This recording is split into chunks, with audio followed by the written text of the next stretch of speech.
subtitle at the bottom there, Know Your Learners series.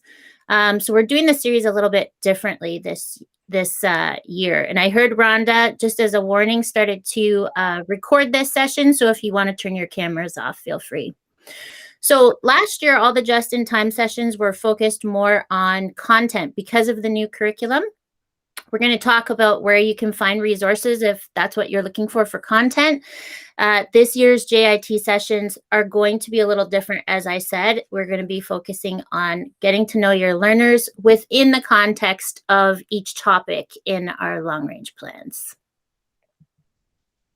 So this is our mathematics teaching and learning support staff for intermediate. It's myself, Lene Bates. I have pronoun she, her.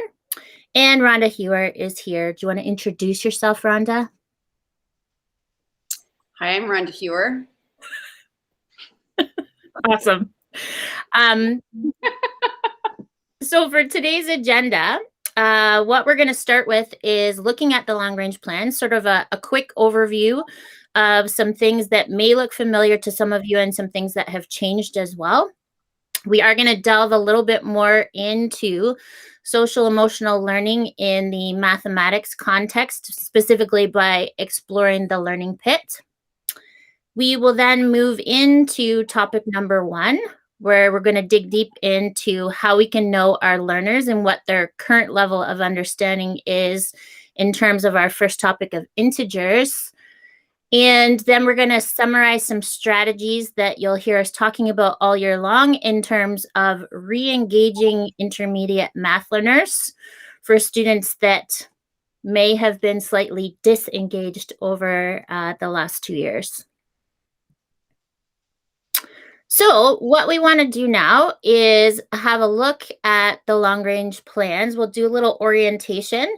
You can see the listing at the side there. We're going to have a look at the timing. We're going to talk about sort of our one math mark, which changed last year and how that affects the strands. We're going to talk about data literacy, mathematical modeling, which we have in our long-range plans this year. Talk about our 4 non-negotiables, especially in those areas that are not one of our non-negotiables. We're going to delve into that SEL piece. Rhonda's going to talk about it in more detail in a bit. And we're also going to talk a little bit about some differentiation strategies you'll find on the long-range plans in terms of rehumanizing mathematics. We're going to look at open tasks and parallel tasks that are listed in the long-range plans and where you can find those content videos from last year. So I'm going to click on, this is the grade 8 long-range plans that we're looking at right here. And obviously there's the grade 7 long-range plans as well. So first we wanted to look at timing. So you'll notice under each topic here, there's a suggested number of days for each of those topics. Obviously those are suggested. You're going to go at the pace of the learners in your class, but those are suggested timelines in terms of fitting in all of the content. In terms of us only having one math mark now, instead of having to report on all those different strands, you might notice when looking at the long-range plans that patterning in algebra, so our patterns and relationships and our equations and inequalities, is all in the first term, whereas second term reporting, other than mathematical modeling, there isn't as much algebra listed. It's not a concern anymore because we do have that one math mark. So you really don't need to concern yourself with balancing addressing a certain number of strands in each term. You'll also notice when you look through the long-range plans that there isn't a topic listed as data management or data literacy. If you look after the winter break here, the first time you'll see listed down below here, data literacy in mathematical modeling, as well as in the coding part of algebra. So this year, data literacy is going to be embedded in the topics rather than a topic all its own. The thinking there obviously being that we can look at some data literacy in terms of very relevant contexts to the students themselves, and addressing our data literacy expectations that way. Mathematical modeling. So some of you may have already tried some mathematical modeling. It was in the second week of our building community topic. So the second week of classes, some of you may have tried some mathematical modeling right there. But of course, it is located 2 other times in our long-range plans as well. So mathematical modeling, you'll notice 10 days of that after our first term reporting, and then mathematical modeling again as part of our consolidation in June at the end of the year. So we'll be delving into those topics in more detail a little later on. You may have heard Rhonda talk before about the 4 non-negotiables that we always talk about in mathematics. And our first 1, 2, 3, 4 topics are all non-negotiable. So operations with integers, algebraic reasoning with our 2 algebra units, and operations with fractions. So we just wanted to point out when we get to our first topic, spatial sense, that is not technically one of our 4 non-negotiables, that when you do look under the cluster of expectations,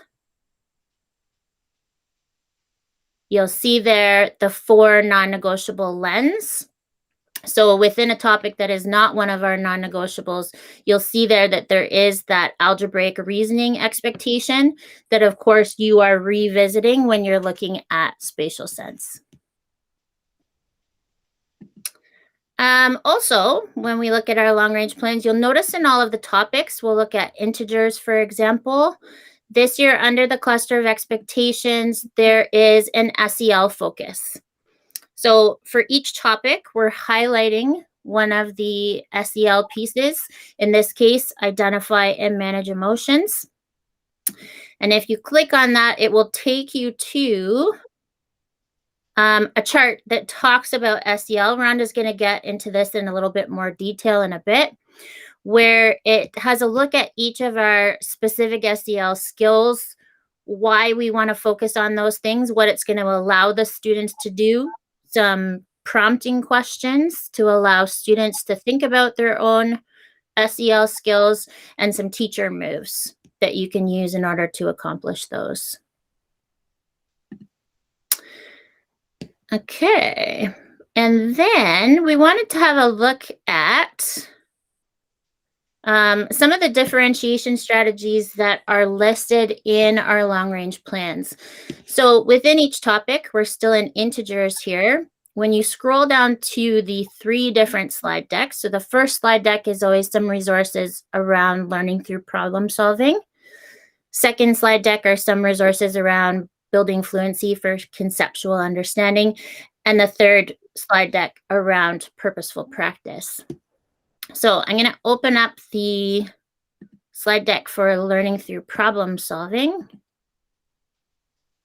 And we just wanted to point out a few things that you'll notice in all of these slide decks. So first of all, the graphic that you see there, you may or not be familiar with the changes that have happened to it. So we have the comprehensive math approach in the middle with a social emotional learning skills ring around that. And of course, human rights and equity being what we have to keep in mind with everything that we do. So with that in mind, you'll notice that with each of these resource slide decks, there are actually 2 slides to begin with that have to do with 8 strategies that we want teachers to keep in mind in terms of rehumanizing mathematics. So keeping that human rights and equity lens. So you can have a look at those in any of the slide decks. Secondly, there's a couple other slides talking about differentiation, which is always important for all the students in our classes, but is going to be especially important this year, as we know that the last two school years, there's been a lot of transitions, and that there might be some opportunity gaps out there. So within these slide decks, we're highlighting open tasks that allow for those multiple entry points. And we're also highlighting some parallel tasks where we can provide tasks that are all around the same big idea, but there might be 2 or 3 variations of them for students in your classroom. So when we go through some of these slides, you'll notice, for example, with this one, that we have that rehumanizing math symbol. And with this resource, there are some considerations that you want to keep in mind in terms of not centering certain cultures when you are doing some of these math questions.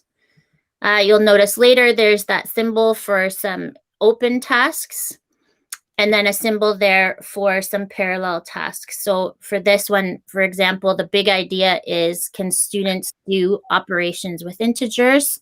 And there's some parallel tasks there for people to look at. So those are some examples of things that you'll probably want to take some time to explore within each topic and within those 3 parts of the comprehensive math program. So then the last thing we want to highlight is the fact that, oops, am I still presenting there? You are not. Yeah, I don't know what happened there. Okay, one sec.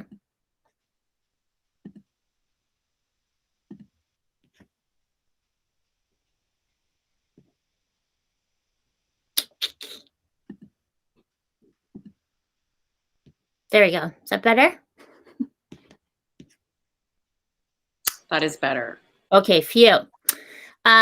So also the last thing we wanted to highlight about the long range plans website is that if you are looking for those content videos within each topic, there are recordings in this bottom section here under resources. So you will have access to the just in time PD slide deck from last year that focused on content, as well as the recording. So those are just some things we wanted to highlight in terms of our long range plans website. So Rhonda, I am going to stop sharing now because I know you want to share the next part.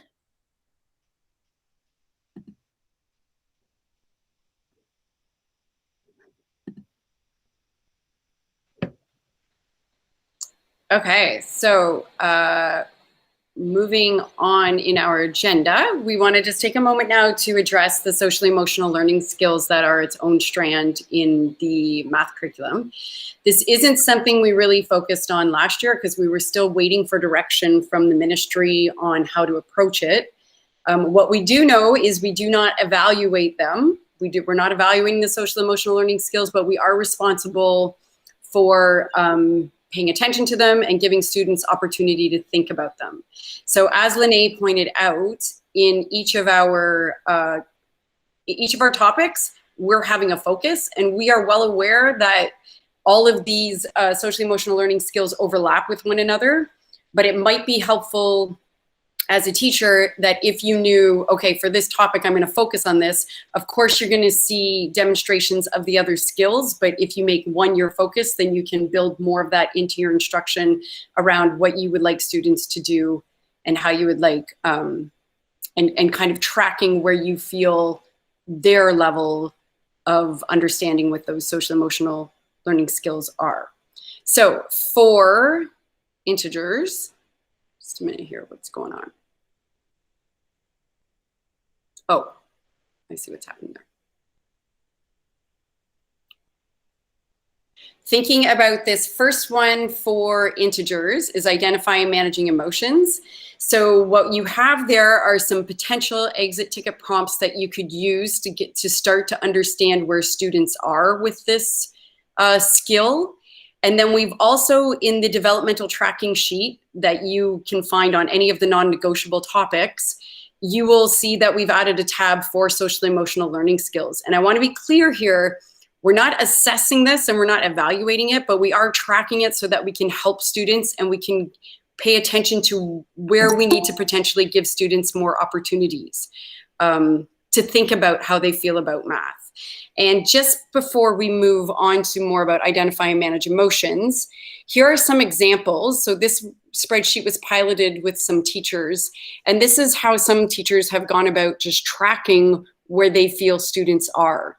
And it also allows, you're going to be connecting with each of these skills twice throughout our year. So this is a place where you can kind of come back, and as you see more things add to this particular way of keeping track, we really like this idea of anecdotal notes, because it's not an evaluative process. It's just making notes on what they've noticed some students have done at a certain times.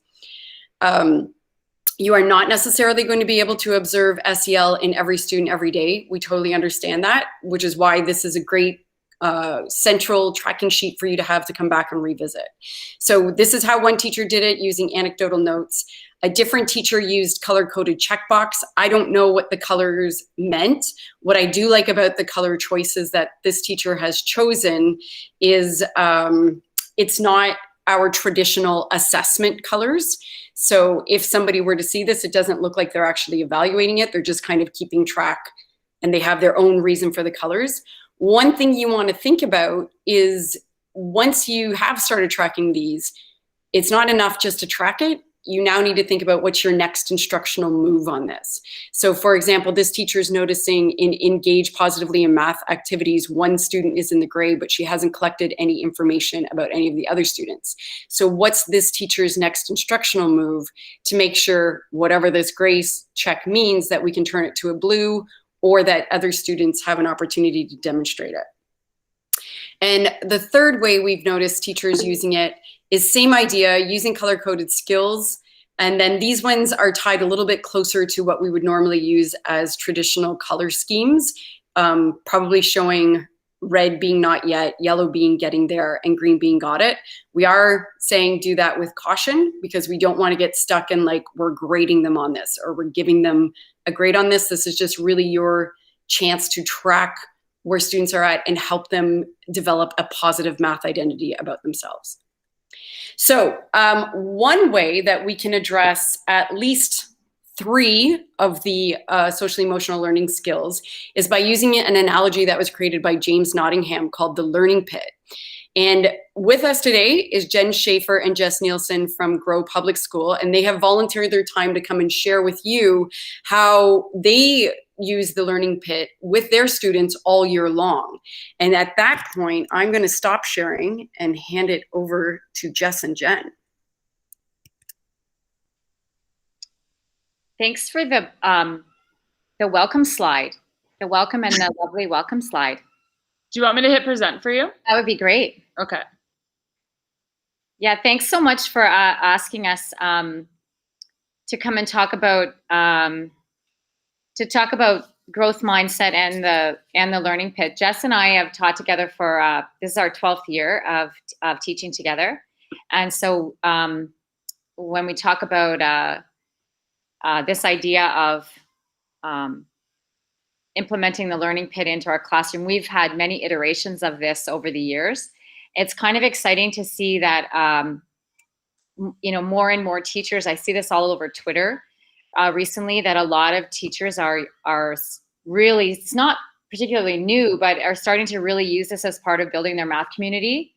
And so we have a few things, a few ideas, or a few maybe cautions, or a few just, I guess they're sort of non-negotiables. Like that's the term you use, Rhonda. So we just have a few sort of food for thought, a little bit of food for thought when it comes to the learning pit, and maybe a few takeaways. So here's growth mindset, grit, and the learning pit. So just a couple of things that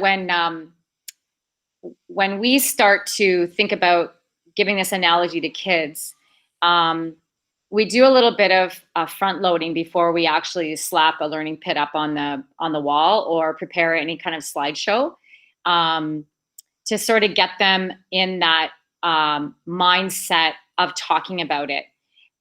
So there's a couple of sort of non-negotiables that we attach to it. So the first thing when introducing kids to this idea of the learning pit or this idea of struggle is they must be included in it. It isn't really going to attach or mean anything to them if it's given to them, or if it just arrives suddenly on the wall of the classroom, and they don't own it. So it really means more if they're included and they have opportunities to consider the research about why and the self-reflection. And Rhonda talked about that self-reflection piece is really vital to it meaning something.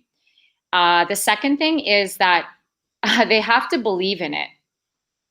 And to create believers, we must believe in it, like as educators. So sometimes, it's the latest thing in education. Oh, everyone's doing a learning pit. Oh, I got to make a learning pit. Okay, everyone's, doing it. So I guess I'll do it. But if you don't really believe if you don't really believe in the research behind it or the brain science behind it, then it's not going to transfer to students believing in it. And that's vital. Kids see through that in seconds. They see it. And the third thing is that it can't just be a lesson that's given in September and, oh, we did the learning pit. Yeah, we did that. And then they never really revisit it again.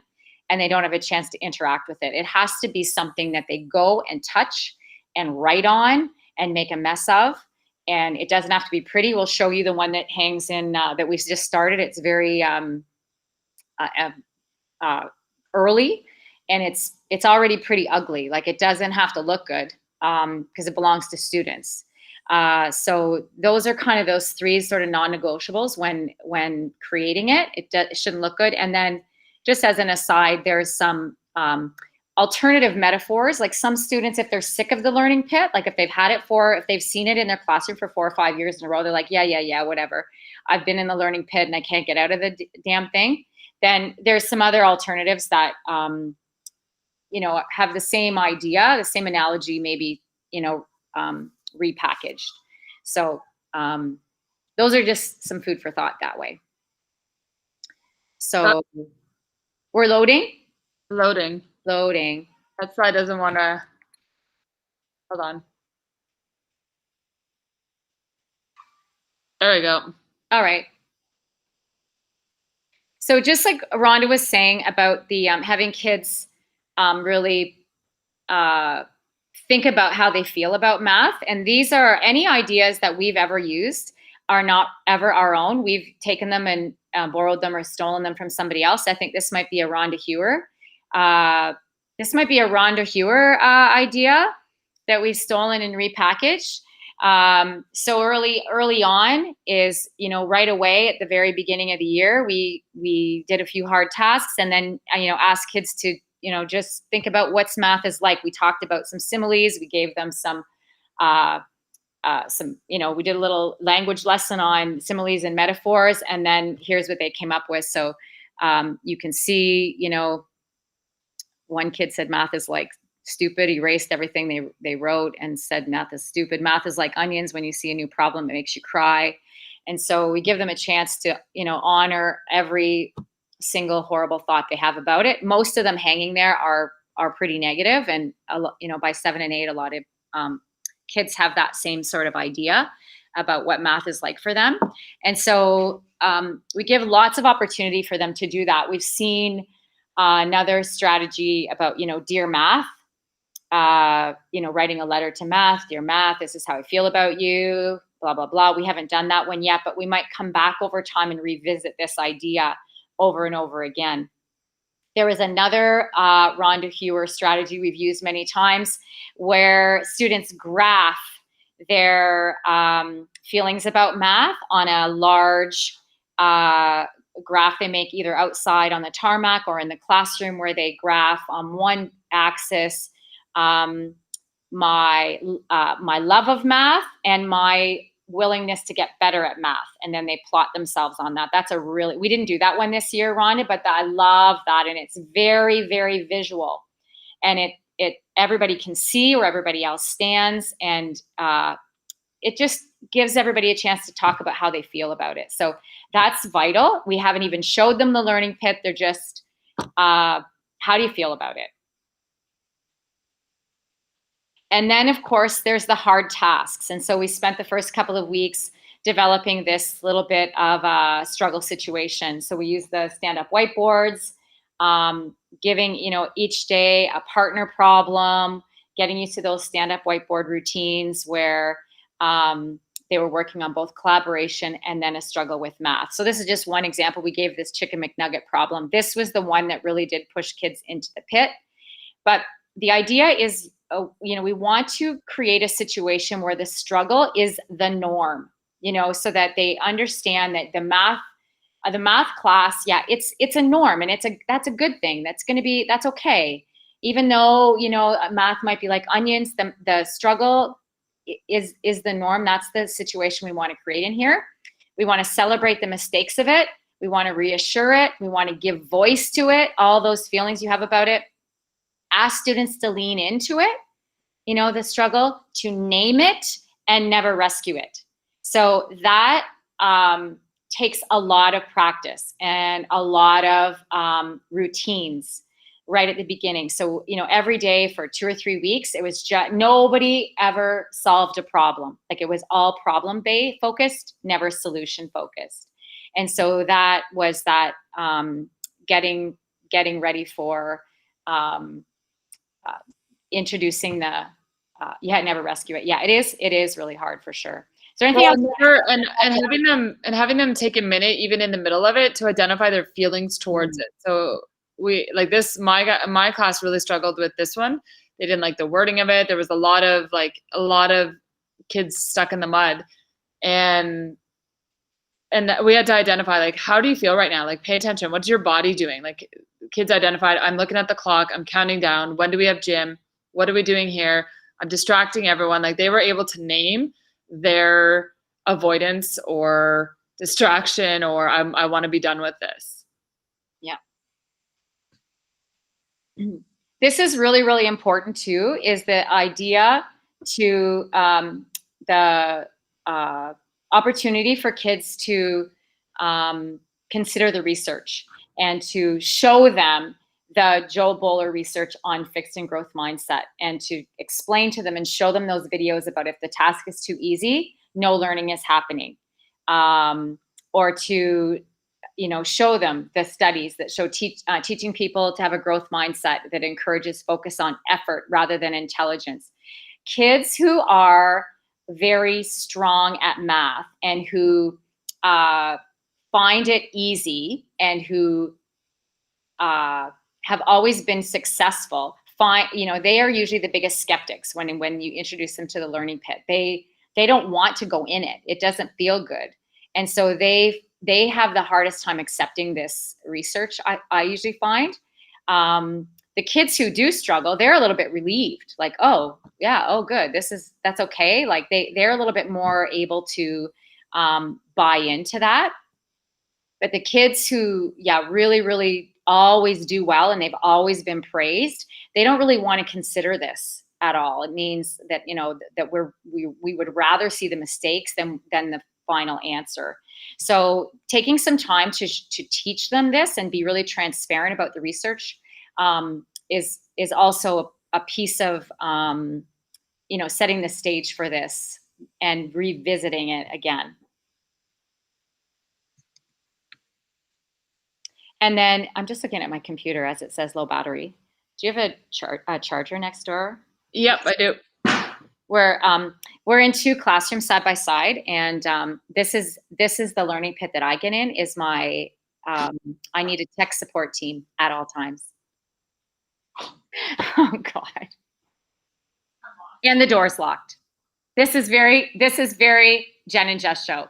Just hold on a second. You know what is the best about this is we're recording it. So we have this for life. Many people will watch this. That's great. Thanks, Rhonda. Oh, can you edit that part out? Oh man. So this is where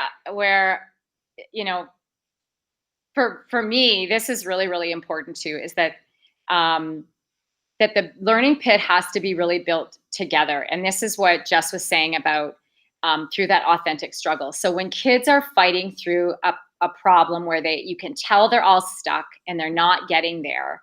And this is where we might have, just sort of a skeleton of a learning pit up and ask them, stop them in the middle of it and say, what is happening for you right now? Like how are you feeling? Like right this minute, get some sticky notes out or write on your whiteboard. Like what are you feeling? And you get the real authentic, raw, emotion of it. And you get sort of the hatred or the giving up. You get that. And that's what you want to capture and have them document. And that's, I think, what you were trying to document in those anecdotal notes. And that it becomes very easy to see when they put that up on the wall, just how hard the struggle is. And then we want to routinely emphasize that the mistakes, the effort, and the frustration is okay, and that's good, and that we're not going to reach in and grab you out of there, but that it's where we want you to be. That's where the learning is. And if you go back to that Joe Bowler video, like that's if your brain's nice and red and hot, that means you're learning. If you're just jumping over it, no learning's happening. So we want to keep demonstrating that, keep showing them that, keep walking over, touching it, have them go over and write on it, interact with it. And that makes it really meaningful. And the kids start to learn each other too as learners. Like if, they start to have some empathy towards each other too. Like, oh, you're struggling with this. Okay. And you end up seeing a really great community form, and they try to help each other. Like, well, why don't you steal an idea? Or why don't you, like read the room here? What's happening? Like, look at the whiteboard. So they do start to help each other out too, which helps build that community in math. The other thing is that kids will not be believers of this if our assessment practices don't line up with those other mindset messages. Like they can see through this so quickly if we're saying on one hand that we're valuing effort and that the struggle is what's helping grow the learning, and then on the other hand we're giving assessment that is all about honoring achievement. Those two things aren't lining up, and so kids see that. So we have to be prepared to match the assessment with the mindset messages. And so again, if students are reflecting on how they're feeling about the math, then they can be responsible for reflecting about the math itself. Like how did you feel about that task today? Like how do you feel about, do you think you've got it? Do you think you're accomplishing it? Do you think you're beginning? They can be responsible for some of that assessment as well, which is, more meaningful than the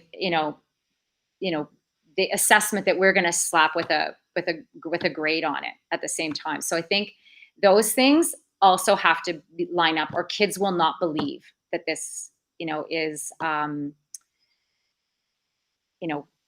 this matters, or that it's true. It has to be more than wallpaper on the wall. So this is a picture. It's really in rough shape here. It's just kind of in pencil yet. This is a picture of the learning pit that's in Jess's room. And it's got some sticky notes on it from the middle of a tough problem. A lot of kids are deep in the quicksand there. I can't even see exactly what they're all, what they're all saying. A lot of I want to quit. I don't understand. This is confusing. And then over time, we talk about and develop together what are the strategies that would help you get out of there or get closer, because some kids will never really get out of the pit. Like they might not ever get themselves to be happy on the top of the other side. But how can you get closer? How can you, what can you do to get, you might never get a solution, like for some kids, but how can you, stop just swimming around in the mud at the bottom? What other strategies might you develop? And then we'll keep adding to that. So it's just this sort of beautiful mess that they have permission to come up and add to at all times. And then this is just another, like some other alternate metaphors that we use. We have a set of sticky notes in the classroom that are that look like these staircase here. Ours don't have the writing underneath the stairs, but yeah, we took the words off. But again, it's for a lot of kids who look like this guy sitting on the bottom step, and we'll just say, you just got to get off the bottom step. Like, you don't necessarily have to be this, guy at the top, but you got to get off the bottom step. So where, what are you going to do if you don't have any ideas? This could be a writing, like we teach language too. So a lot of kids, like, they don't have any ideas for writing. Well, you got to get off the bottom step. So what strategies are you going to use? Nobody's going to come down and pick you up. And I don't know if have you seen this, Rhonda or Linnea, this Learn Like a Jungle Tiger? Oh, it's great. It talks about the difference between, are you a zoo tiger or a jungle tiger?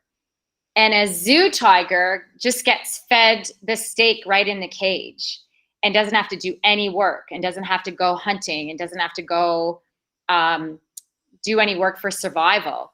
And while a jungle tiger has to go and like work hard for to find shelter, and it's a same idea about working hard or taking the easy way. And it's another great, another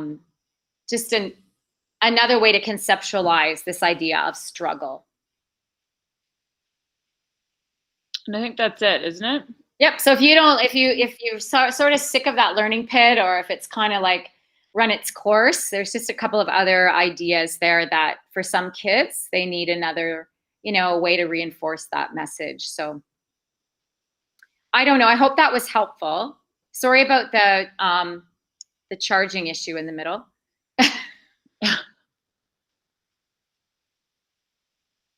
That was super helpful. And it's always so great to see what it looks like in a classroom in real time. So like you sharing with us what those anchor charts are looking like right now is fantastic. And I think you've given us lots of tools and strategies, and I hope you'll come back and visit again and tell us how it's going throughout the school year as well, because it'd be really great for us to see the progression of it throughout the school year. Because one thing that we also promote is it's not something, it was in our building community, and we might not see the learning pit built into the lessons within the long range plans, but that doesn't mean that you shouldn't be continuing to talk about it with your students and make it, or whatever analogy you use, make it part of the learning that's happening all year long. Yeah. So thank you very much for joining us today. That was awesome. Can we get a copy of that slide deck, and I'll add it to this slide deck so other people have access to some of that stuff? For sure. Perfect. For sure. So just moving on, if you didn't get a chance to do the first week of building community, on day 3, there is, Jen and Jess gave a much better detailed version of how you could go about introducing this to your students, but there is a layout in day 3 on both grade 7 and grade 8 long range plans for how you could start to introduce this concept of a learning pit with your students. And that leads us to our next step on the agenda, where we are looking at operations with integers and knowing our students. So if you are following the long range plans, and you are strongly encouraged to follow them by the board, we've allocated 15 days, and that was of course based on feedback from teachers from last year, which means that you would be starting this yesterday and doing this until probably about October 8th. And what we really want to focus on this year is, when you are planning your lessons at any time for any topic, these are the 4 questions that you really need to keep in mind. What do we want students to know and be able to do? So what's our target? How will we know if students learn it? How will we respond when some students do not learn? And how will we extend the learning for students who are already proficient? And I really hope all of you have a collaborative teaching partner that you can connect with around these things, because it's nice to be able to brainstorm a lot of these possibilities. And this is what our just-in-time Math PD series is going to be focused on. In particular, because we only have an hour and 15 minutes, those first 2 questions. And then we're hoping, like the 3rd and 4th questions, you have somebody else that you can be connecting with, or you can reach out to us, or you can watch the video from last year. So what we are going to do now is, if you are interested in looking at grade 7 and thinking about those first 2 questions for grade 7, you're going to stay in this room. If you are interested in talking about grade 8, Linnea is going to put a different Google Meet link in the chat. You can close this link, but you will be coming back so that we can all join together at the end. But you will go with Linnea and talk about some grade 8 stuff with respect to integers. So I'm just going to give a couple minutes for everybody to transition to wherever they would like to go. Okay, so when we're thinking about that first question, what do we want students to know and be able to do? This is where that developmental tracking sheet is going to really, really help you. And I'm going to ask you to come back to the Google Meet window right now, just so I can show you a couple features on that developmental tracking sheet. So for one, when you click on it in the long range plans, it is only on the 4 non-negotiables. You'll be asked to make your own copy of it. And as you can see right away, the first tab is that social emotional learning tab that we already talked about. But the second tab at the bottom, so it's a one-stop shop. It's got all of the non-negotiables that we're working on this year. The second one is your integers. And if you click up here, you have a link right away to the diagnostic thinking task that we're going to look at. And that is really what we want to do. And I know there's a fear in all of us that these students have had such interruptions to their learning over the last 18 months. We have to know right away at the beginning of the school year where they all are and what we need to do to help them. But what research shows is it's best if the diagnostic is actually embedded in the learning. So we've created some diagnostic thinking tasks, which might look different than what you're used to using for a diagnostic task. It's not necessarily a paper and pencil one. It's something that we want students to think about so we can see more than just their skill level on what we're talking about. So on this, we now have some previous grade expectations for integers, which we've never had before in intermediate. This is the new curriculum. It now starts in grade 6 with students identifying, representing, and ordering and comparing integers. So they might be coming to you with a little bit of more knowledge this year than you've seen in the past. However, we do realize there have been disruptions and we're not sure when, whether they missed that part of grade 6 or whatever. So it might require you to do some repeating on that. But the majority of the expectations for grade 7 are actually grade level expectations around addition and subtraction. And in the past, we've only in grade 7 had to visually represent addition and subtraction of integers. But now because they're spending time in grade 6 on representing them, we are actually moving also into the symbolic part of addition and subtraction of integers. So that's the grade level piece. Now, these are benchmarks that you can use. And basically how you're going to use this tracking sheet is you're not expected, and integers doesn't have as many as if maybe you looked at operations with fractions. You're going to see many more yellows. You're not expected to be assessing all students on any of the yellow expectations. Those are really there for you to determine what does the student already know about this topic. So I wouldn't expect to look at your spreadsheet in grade 7 and see that you've assessed they've already been assessed on these things, but these are helpful for you as benchmarks. That if you're noticing a student is down in this area, this helps you determine what's your next day's learning goal, okay? They're able to do this, I need to get them to do this. So here's my next day's learning goal for this particular group of students.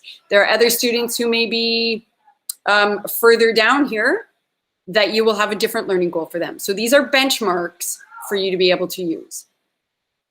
The diagnostic is oftentimes going to be linked to these yellow benchmarks because we want to know what they already know about the topic based on what they've experienced in years gone by. It wouldn't really be fair to ask them something that's grade level expectation because they haven't had an opportunity to learn that or practice that yet. For the diagnostic for integers, however, it does go into these columns here because it's adding integers. And when you see the diagnostic, it's a simple addition and they don't necessarily have to have a good understanding of how to add negative numbers. They can simply subtract a positive number and you'll see that once you start to do the diagnostic. But for the most times, it's going to be connected with these yellow benchmarks as a diagnostic should be.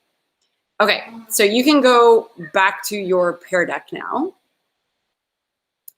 And I'm going to have you actually do the diagnostic right now. So you need to be on the Pear Deck for it because it's a drawing slide. And how we start to know what if our students learned it, is we need to know where their starting level is. And we're really trying to focus, especially after this pandemic, on an asset-based approach to math. So we want to be looking at What do the students already know, as opposed to focusing on what do the students not know? What's my starting point with this student, and how can I move this student forward?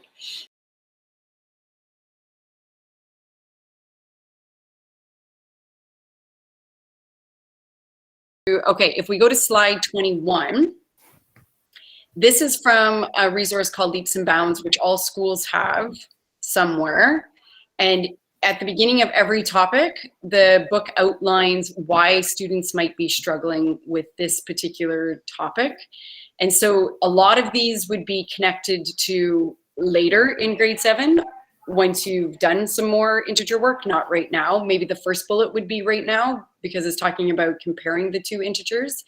But it would be very helpful in grade 8 as well. Just knowing that this is the first time they've been adding and subtracting integers, this might be new to them. In fact, when I asked the grade 7 class, did you do integers last year? They were all like, no, we didn't do integers in grade 6. And I said, no, you didn't do anything with negative numbers. And then as soon as they said negative numbers, they were like, oh yeah, we did that.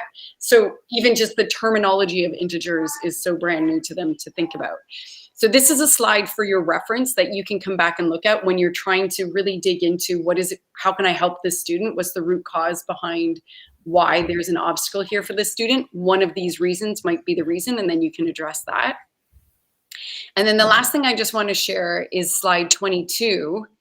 And just sometimes when we do a diagnostic like this, we really want to pay attention to the conferences or the observations of the students doing it, rather than just looking at the work that they handed in. But also well aware that if I have a student class of 24 to 30 students or more, that's not an easy thing for me to be able to do. So we actually gave this, just a second, there's an echo in my room. I think somebody needs to mute.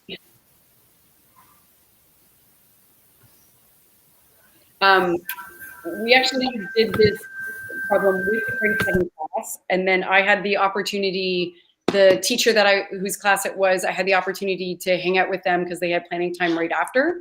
It took us 20 minutes to go through the entire class work. And from that, we pulled out like 5 students that were like, tomorrow we need to have a conference with this. So it's not that you need to have a conference with every student every time. It's those students that are leaving you questioning about where their thinking was. So the next day they were working on mathematical modeling.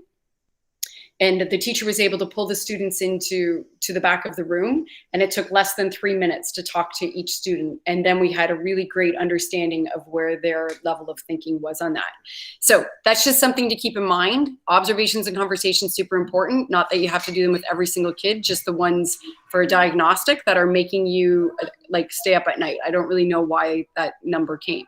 So I could have thought, back here on slide 19, that Riley didn't understand how to do the question, but after a super quick conversation with him, I knew immediately, oh, he totally gets everything I need to know about this. I know where I can move with him tomorrow.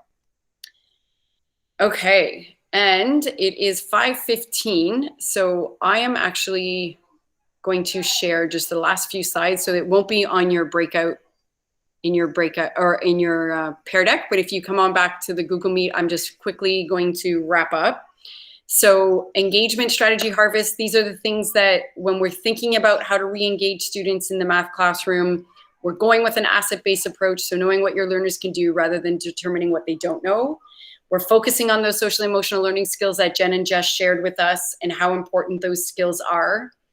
And we really want to start thinking about executive functioning skills, and we're going to be touching on this every time we meet throughout the year about how we can really help students who struggle with some executive functioning to be a little bit more successful in classes. And one of those things were the icons that we were using. So when you get this slide deck, it will be posted on the long range plans. You can click on where it says use of icons there, and it is a slide deck that has actually been created by the grade 9 de-streaming teachers. And this is what they're using as their agendas. So they're using these icons as students come in the day, they've printed them off, they've laminated them, they put them up on the board. So the student has an idea throughout that day, because they have a long time with these students, when they'll be working with other students, when they'll be having independent work time, when the teacher is actually going to pull them in to do some direct instruction, small group instruction, all of those things. So if you start using them, because they're promoting that all grade 9 teachers use these, then this will become familiar to these students as they start to see these and move into high school, and there'll be something that's consistent throughout the intermediate grade. The last thing I want to say is there was a Slido link. There was no questions on the Slido link, but just to remind you that it's there. If you do have any burning questions, every time we do a just-in-time session and we advertise it, there will be a Slido link on there that you could put any of your burning questions on there, and we will address them in the, even if it's not about integers, you can definitely put them on there and we will address them. And our next session, because you're going to be starting patterning on October 8th, so our just-in-time session for patterning will be on Tuesday, October 5th, again from 4 o'clock to 5:15. And it's always at this Google Meet. So if you want to just bookmark it, then you would always have this Google Meet handy.